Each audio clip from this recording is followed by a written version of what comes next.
Hello guys, welcome back to my channel Monir lifestyle থেকে সকলকে আসসালামু আলাইকুম। চলে আসলাম দুপুরে রান্না করার জন্য। তো এসে দেখি রান্নাঘরটা একটু এলোমেলো হয়ে আছে, কারণ সকালে রান্না করেই ছেলেকে খাওয়াতে চলে গেছি। রান্নাঘরটা আর তাই গোছানো হয়নি। কিছু প্লেট ছিল ধুয়ে নিয়েছি, চুলাটা মুছে নিয়ে এখন আমি দুপুরে রান্না শুরু করে দেব। তো দুপুরে রান্নার জন্য আমি একটা বেগুন নিয়ে চুলায় দিয়ে নিলাম। এভাবেই আমি পুড়িয়ে বেগুন ভর্তা করি। আপনারা কে কেমনভাবে করেন জানি না, পোড়া বেগুন ভর্তা খেতে আমার খুব ভালো লাগে। আমি এর মাঝখানে লাউ শাক কেটে ধুয়ে নিচ্ছি। কেটে ধুয়ে নিয়ে আমি এখন বেগুনটা খোসা ছাড়িয়ে নিয়েছি, ভর্তার জন্য রেডি করে নিয়েছি।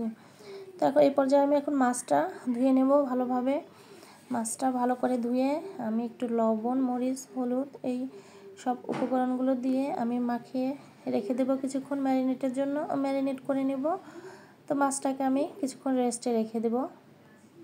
তারপর মাছটা আমি ভাজি করা শুরু করে দেব।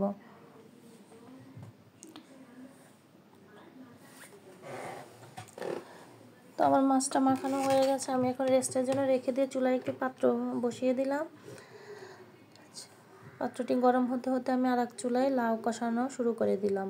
তো লাউ কষিয়ে নিব এক চুলায়, আর এক চুলায় মাছ ভাজি করব। মাছ ভাজি হলে আমি লাউটার মধ্যে দিয়ে দেব। তো মাছ ভাজি আমি শুরু করে দিয়েছি। এখন আমি লাউ রান্নাটা হয়ে গেছে, লাউ কষানো হয়ে গেছে। এখন মাছটা ভাজি হলেই আমি লাউর মধ্যে দিয়ে দেব।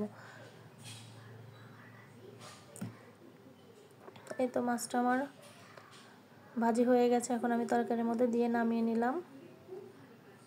আমার আজকে দুপুরের খাবার রেডি।